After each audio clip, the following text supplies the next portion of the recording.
2월 둘째 주 KMATV 뉴스 브리핑을 시작하겠습니다. 대한의사협회와 대한간호조무사협회가 혈액 부족 문제 해결에 힘을 보탰습니다. 의협과 간호조무사협회는 최근 헌혈 캠페인을 통해 모은 헌혈 증서 110여 장을 한국백혈병 환우회에 기증했습니다. 기증식에서 이필수 의협회장은 코로나19 장기화로 혈액 부족 현상이 심화되어 응급 환자나 중환자를 위한 혈액 수급에 어려움을 겪고 있는데 헌혈은 가족뿐만 아니라 이웃을 살리는 데도 중요한 일이라고 말했습니다. 곽지연 간호조무사협회장은 의협과 간무협의 공동 헌혈 캠페인이 원활한 혈액 수급에 조금이나마 보탬이 되고 국민들에게 헌혈과 헌혈 증서 기부의 중요성을 다시 한번 환기시키는 계기가 되길 바란다고 말했습니다. 이에 백혈병 환우회 안기종 대표는 헌혈 증서 기증은 경제적 지원은 물론 심리적으로도 큰 힘이 된다면서 앞으로도 의협과 간무협 두 단체에 지속적인 관심을 부탁드린다고 말했습니다.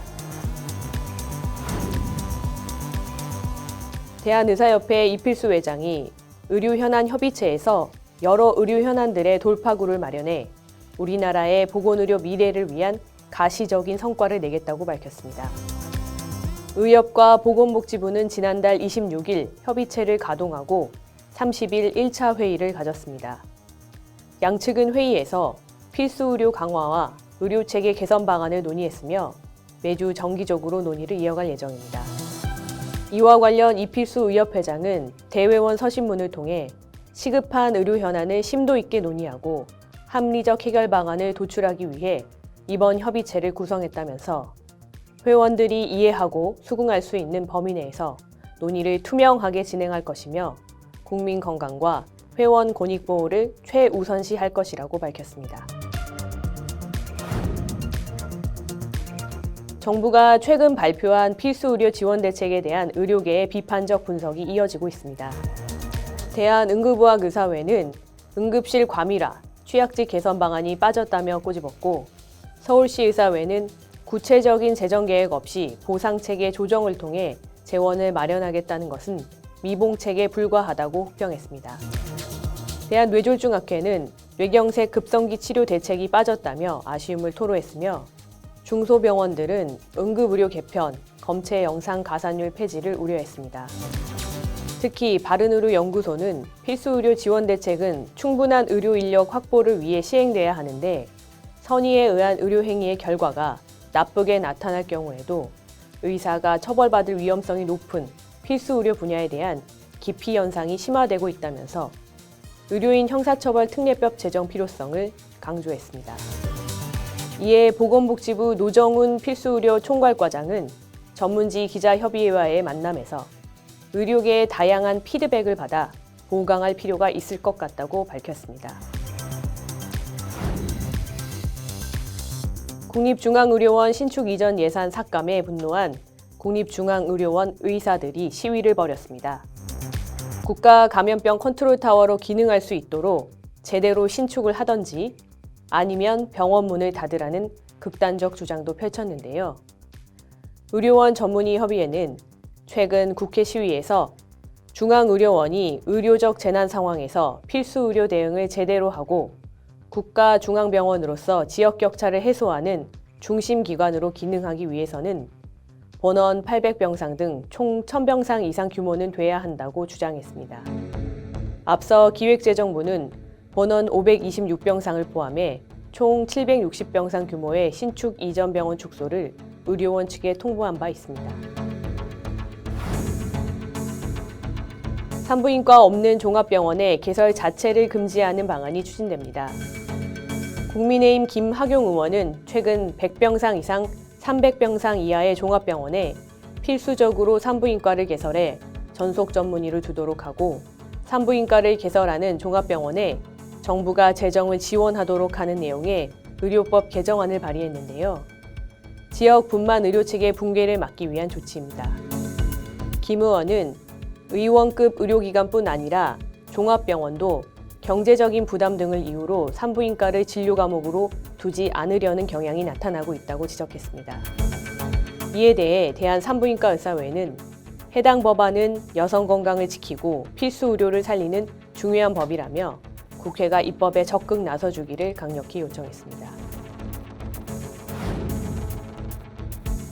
대한의사협회가 일각의 의사 증언 주장에 대해 관련 근거를 바탕으로 강하게 반박했습니다. 최근 우봉식 대한의사협회 의료정책연구소장은 윤희숙 전 국회의원이 운영하는 유튜브 채널에 출연해 의사 증언 주장의 허점을 조목조목 짚었습니다.